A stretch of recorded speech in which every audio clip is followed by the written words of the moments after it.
The Long Way Home, Chapter 33, Stride, Part 1. Vincent had to admit he kind of liked being used as a pillow. It was becoming an often and sundry occasion for Vi to find the need to cuddle, and the old man didn't blame her. Leaving aside just how hard she was working to keep the crew's life smooth, Vi was incredibly sensitive to the mood of the other children. The strain of their messages' importance was weighing on all of them, and she felt that keenly. The poor girl deserved some comfort. It had seemed to Vincent that in the immediate aftermath of his discussion with the chief that he'd rebounded somewhat. However, halfway through their 5th week and the first jump in hyperspace, he also seemed to begin to shrink in on himself. He spent more time in the weight room, working the heavy bag. He spent less time in the galley with the kids, where sharing some kind of entertainment, and he had somehow convinced his cousin to allow him to take one of the watches in the cockpit. Vincent let it ride for the moment. He said what he needed to. He reminded the boy that he was there for him. It was up to Chief to talk about what was on his mind, which would have been enough for an old man to worry about, except that the other kids clearly needed the stop he couldn't give them. Isis Magdalene's aristocratic serenity was thinner than ever, though she most often worked on her sketches for her dresses on one of the tablets in the galley. However, she had begun sewing actual pieces of the dresses, or maybe mock-ups. Vincent had a hard time telling the difference, and she did the work in the girls' room, usually with Vi to talk to, but often alone. Cadet had gone quiet. This wasn't a bad thing, but Vincent had the feeling that his apparent introversion was something he'd learned in his 2 to 3 years on his own. Meanwhile, Chandra had all but made the engine room her abode. When it was asked about, she merely muttered something about looking after the long way and cast a worried eye to the stairs leading down to the engine room. Even Vincent's solitary soul could see that things were sniffing. He was kneeling in his room's solitary viewport, praying, "Father, I am troubled. I know well that you wouldn't send me to do something I couldn't. I know it well, for I have borne much, yet I doubt. Never have I been enough on my own, never on my own, Lord. I am a man shattered by the wicked whims of the world, yet you saw fit to put these children under my care. I know now that my desire to be rid of them and return to my mission was an error. I understand that my time as a huntsman is well and truly over, but peace is in sight, merely in sight. I cannot touch it yet. Send us, O Lord, such saints and martyrs that should make up for your servants' lacking. Praise and glory to you in all things, in the name of the Father, and the Son, and the Holy Ghost. Amen." "Are the saints and martyrs your ancestors?" came Vi's voice from the doorway. Instead of standing, Vincent shifted to sit on his floor and leaned back against the drawers under his viewport. The girl didn't hesitate to accept the unspoken invitation and was in Vincent's lap in an instant. He waited for her to nestle into his chest and settle down before he told her, "Not likely. They're important people in my faith, people who work wiser than me, smarter than me probably, brave and steadfast and, well, they're important to Catholics." "Oh," she murmured, "so they are like the ancestors, but not exactly your ancestors." Vincent didn't really know anything about how Luttrell ancestors worked, so he just shrugged. "Not a lot of grown-ups will say when they don't know things, Mr. Vincent." "I guess some people are afraid if they look like they don't know things, people won't like them," Vincent agreed soberly. "I guess." "What's up, sweetie?" We aren't okay, are we?" "What do you mean?" I mean, Mr. Vincent, even Jason's by himself most days now. There's this feeling. I'm scared. I'm afraid." "Courage, sweetie, courage," Vincent told her soothingly. "I wish I was brave like you." Vincent snorted with suppressed laughter before he asked, "Why would you want to downgrade?" Vi's ears twitched with embarrassment as she muttered the words, "Hush, you." "Look, we can't stop ahead of schedule," he began. She cut him off, however, with, "I know. Stopping more than we need would be the worst thing for us because, well, then we won't get home in time." "Clever girl." That made the girl smile before burying her face in Vincent's shirt to hide the fact that she was pleased. "I'd say do another movie night, but somebody would get left out. I don't mind that being me." Once again, Vi cut the old man off, but this time with a forceful, "No, we need to all be together more, and that means you too." "I guess it does," Vincent agreed. "But I'm stumped." "I need your help, Mr. Vincent." "Tell me how." Long seconds stretched out between them as Vi wrung her hands, then clutched her tail in Vincent's lap as she found the words for what she was thinking. "It's important for families to crack the shells together. Well, I guess you don't say it like that. I mean, we used to eat together all the time, yeah, sometimes, a lot of times. One of you boys would be on watch during lunch or breakfast. Dinner, usually we had. At the end of her halting explanation, her voice trailed off and was drowned out by the long wave's mournful droning hum. So you want me to tell everyone to come to the table at dinner time, and make sure they do? Could you please? Vi pleaded, her wide brown eyes full of quiet, desperate strain. Well, of course, Vincent said without hesitation. Thanks, she murmured into his chest. You're a nice man. Whop thump, thud thud, whap thump. Jason had extolled the virtues of working the heavy bag before. He had been entirely honest about it, too. However, there was just something incredibly satisfying about the sound of hitting it made. The heavy bag creaked as it swung on a D-string in the ceiling. He always figured that it appealed to his fighting spirit. Thump, thud, thud, thwack. Usually, he'd work at the heavy bag for a little while, get a good sweat going, and by the end of it feel like he didn't have steam left to blow off. Usually, something deep in Jason's psyche compelled him to search for something in the translated data Vincent had liberated from the enemy. Something, he didn't know what exactly, but there was something important in there. The trouble was, every last thing that the grub controllers had put down about their experiments twisted Jason's heart into knots. Thwack thud, thump thump thwap. The heavy bag creaked as it swung, and Jason panted. He cast an important glare at the bag and rolled his shoulders while he waited for it to settle. The hatch leading to the corridor opened, and there was Vincent. Well, here was something he knew he could talk to about things he'd learned. Chief, the old man said cautiously as he stepped into the weight room and steadied the bag for Jason. You know? Thwump, thwump, whap, whap, thud. Jason couldn't help but grin a little at being able to throw more complicated combinations with Vincent's assistance. However, the satisfaction was fleeting as the boy's mind caught up with the old man's fumbled question. Jason's eyes flickered to the hatch, and he decided to speak reformed Cajun. I'm stressed, I know I'm not by myself kind of guy. It's just hard to talk about. Vincent grunted, and Jason let loose with another complicated combination, and his wrapped fists and fists snapping into it rang out like bells. When Jason had returned to ready stance and worked to catch his breath, the old man peered around the bag with an eyebrow raised, and taking a hint, he pressed on in Quebecer. You thought healing up from doing that kind of thing would be easier. Jason's fist faltered before he made contact with the bag, and instead he splayed out his fingers across its tape-repaired hide to peer at his hand. Did it look more red than pale pink? No, he answered at length, but I always knew where my path was headed. You weren't ready yet. Jason's fingers remembered the feeling of the shotgun's grip, and his finger on the trigger. He could almost feel the recoil thumping into his shoulder as he admitted, No, but I picked it up anyway. That's what it means to be a George. That's what it means to be a man, Vincent corrected. Aye, Jason sighed. That too. I guess I thought that I could keep being a boy. That's the point, the old man explained. You are a boy, holding a man's weight. You aren't ready. Whatever your name is, it's more than you're made to carry.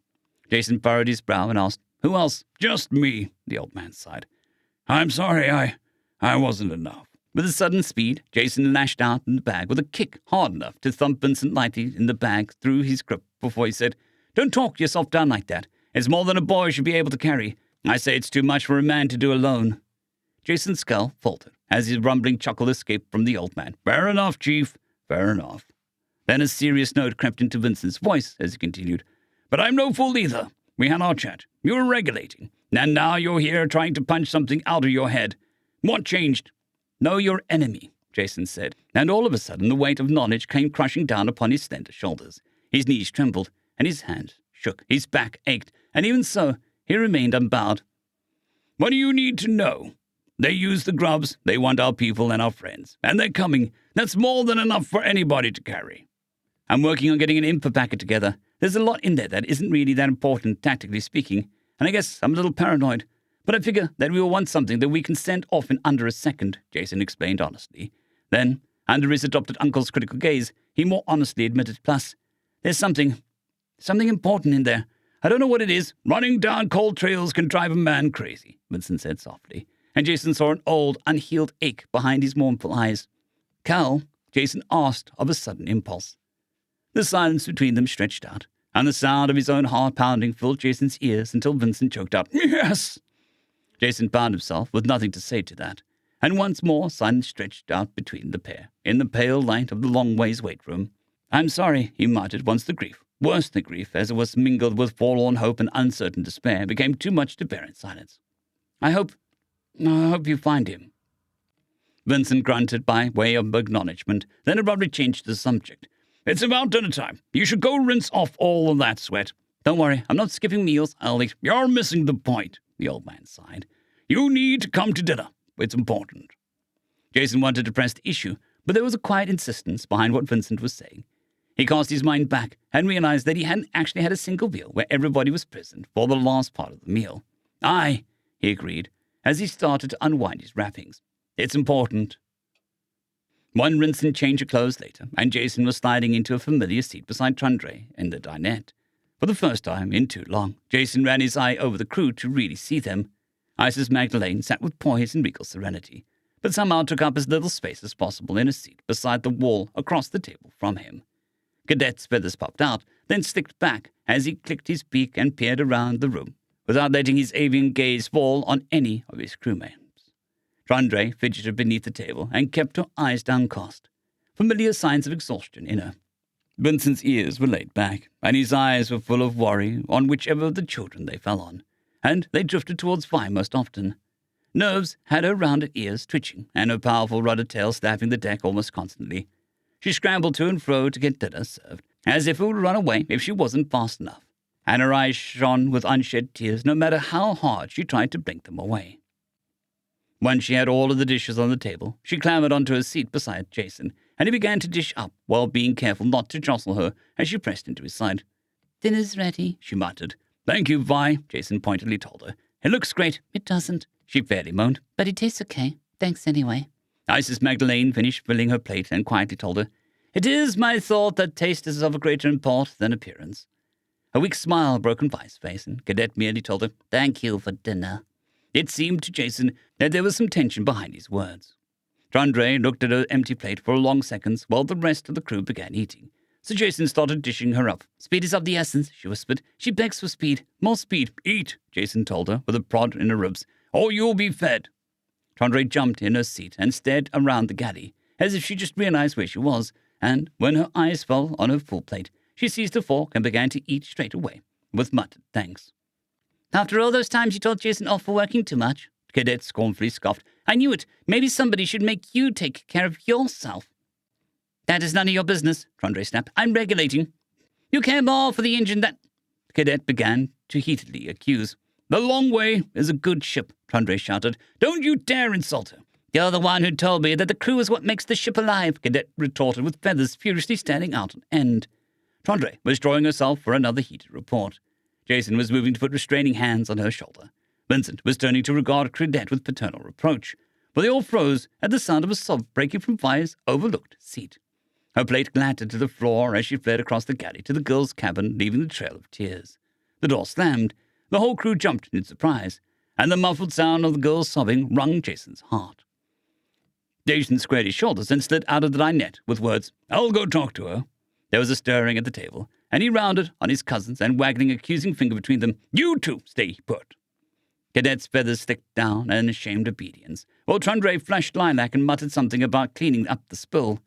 Jason, satisfied that the two wouldn't be scurrying off, and if any scolding needed doing, Vincent would do it, wheeled about to stride across the galley to the girls' cabin door. He lightly rapped at the door and called through it. "Bye. May I come in?" Between heavy sobs, the distraught girl moaned, "Go away." "You sure? You sound like you need a hug," Jason pressed, and put his hand on the doorknob. Okay, come in," she sniffed, and Jason wasted no time in striding across the room and scooping her up in a promised hug. "I guess I really let you down, huh?"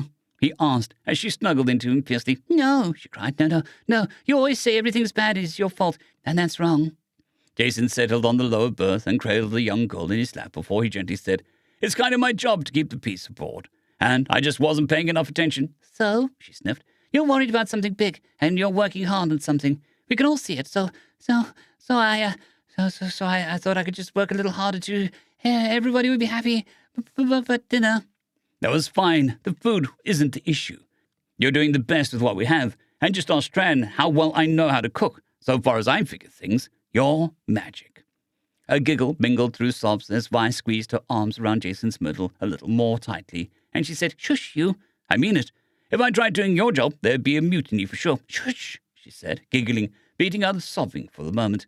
"So I'm sorry that you felt like you had to do my job too." It's okay. I'm not mad or anything. Next time you need my help, just yell at me that I'm stuck in my own head, okay? I could never yell at you, she exclaimed, aghast at the very thought. Well, tell me so anyway, Jason relented. Oh, okay, she reluctantly agreed. Let's go back and get back to dinner, Jason softly said as he gently settled her back onto her feet. The days until their first stop dragged on with the pall of Vi's tearful retreat hanging over the crew. Vincent noticed that they did return to spending more time with one another, and that the family dinners remained cordial, but there was an undercurrent of guilt among the children. It was especially evident with Cadet and Trondre, who, in his estimation, deserved to feel guilty for shouting at each other and frightening Vi like that. He'd hauled them over the coals in the engine room from outside the hearing of the other kids in the ear-blistering lecture to make sure they'd really got the point. On the other hand, the chief still had that extra watch, and Trondre was spending that watch in the engine room trying to coax more speed from his little old ship. Their 1 hour planetside was sorely needed, and not enough. They ran pell-mell around the landing site, even the chief, in chaotic expression of childish relief at even the briefest break from the cramped and strained routine. He had to admit, if he didn't have to get the water taken aboard, he'd have run laps the entire hour, too. Isis Magdalene abandoned any ladylike reserve or poise in favor of a wild sprint through the grass, complete with whooping laughter. Despite the stream's shallowness, Vi revelled in leaping up and down in short lengths of it, within eyeshot of the long way, in delighted splashing bounds, without even a thought to whether there might be something edible to catch between shallow banks.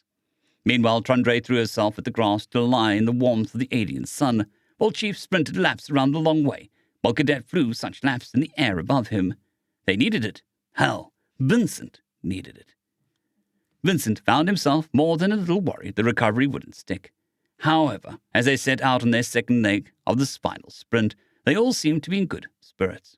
They had really been missing a break. They had really needed to just be kids and not crew for a while. More and better so far, as Vincent was concerned, the chief had returned to his normal watch schedule. This, of course, meant that Trondre spent another watch in the cockpit and wasn't working herself quite so ragged. Best of all, Vi was herself again. She was a little careworn, but remained herself, cheerful, earnest, and if a little fretful. It was merely that she longed to know the people she cared for were happy.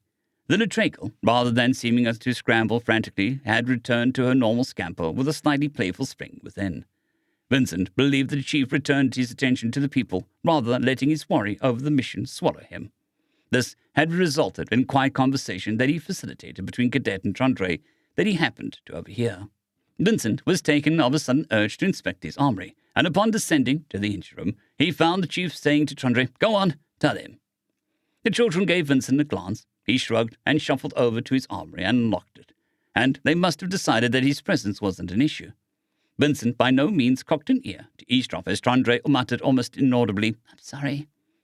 Well, Vincent might have been eavesdropping a little, since the boys clearly didn't hear her since the chief prompted, "Speak up, Tran. We didn't hear that." Trondre cleared her throat, clasped her lower hands together behind her back, rocked from her toes to her heels, and coughed again. Vincent resisted the urge to turn around and watch. "I said I'm sorry," she repeated loudly enough to be heard. Cadet muttering something, but Chief wasn't done with prompting his cousin. For shouting at you, and for saying that you insult the long way," she amended. Neither of the quarrelling friends said anything for a good long while, but before the chief could prod him into his answer, Cadet said, "I'm sorry too. I'm sorry." The chief gently asked Cadet, "Come now. She told you what she did wrong. What are you sorry for?" The boy clicked his beak rapidly and scratched the floor plating before he said, "I'm sorry that I was mad at you for working too hard. I'm sorry I didn't talk to you sooner like a good friend should." Trondre began haltingly. "I forgive you, of course. Of course I forgive you. I'm not making an excuse. It's just sometimes when I'm working, I kind of forget things, important things." Vincent got the impression, not at all by looking at the reflective surface on one of his knives, that the chief was fixing Cadet with an expectant one-eyed stare. It must have worked. "I forgive you," the boy said. I hope you still want to be my friend." "Of course I do," Trondre said, before she could have possibly thought about it. "And I forgive you too, of course." "All right," the chief said evenly. "What do you say that we go find something to watch?" The other two quickly agreed, and Vincent allowed himself a proud smile over how they'd managed to handle things. They both already made up with Vi, of course, but their quarrel had required the chief's intervention. Gentle as it was, they still needed a push.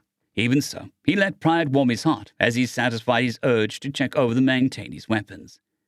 Jason really did try to give everybody privacy, but the long way could be politely described as cozy. In less charitable moments, even he could call her cramped.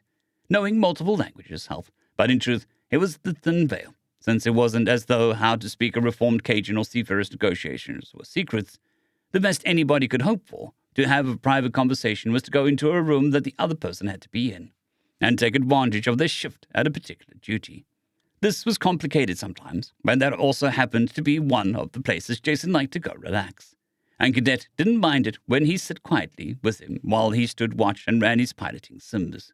Then there was the entirely different issue of when one of the two people wanted Jason there to look on and see how it is that I offer offense, during the kind of conversation that he'd have the instinct to politely excuse himself from, which is the reason why the boy resisted the urge to climb to his feet when the bridge hatch cycled, and he heard Isis Magdalene say from behind him, "There you are, Cadet. I should speak with you, should you permit."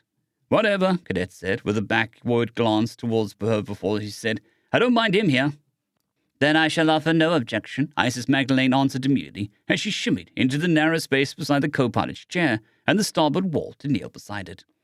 "Okay," Chief said, as he turned his attention back to the piloting sim running on his half of the bridge's view screen without further word. Jason thought he might see what the problem was, as Isis Magdalene let the silence drag out between them for 10 minutes. He shot her a quizzical look and rolled his wrist at her encouragingly to prompt her to move along with what she was trying to do. She nodded and asked, "Should I distract too much? Should I beg questions of you?" "Ask what you want," Cadet answered with his usual direct simplicity. Isis Magdalene shot a worried glance towards Jason, and he flashed her a grin. So she pressed on. "I should like to know what it is that I do that offends you so." Jason took a very small amount of delight in how Cadet was so shocked by the question that he lost a few points off the sim. But he recovered while he answered, "You don't offend me." "Yet we seldom speak. I thought you did avoid me for some reason." Cadet seemed to think for a moment, then paused his sim, shook his head, closed it out, and turned his attention to Isis Magdalene. "I guess that we don't have as much in common. I thought because you did when I asked you for my project." "The clothing, indeed." Cadet peered at her with worried expression, shining dark eyes, and must have decided something. "I don't know anything about clothes. These are the nicest clothes that I've ever had, and we found them in a pirate ship. If that was you trying to make friends, then I can learn that too." A wide smile broke across Isis Magdalene's face as she said, "Then I also should learn something of you." Jason made a mental note to tell Isis Magdalene later that Cadet doesn't do very well unless people are direct with him, and got up to excuse himself. End of chapter.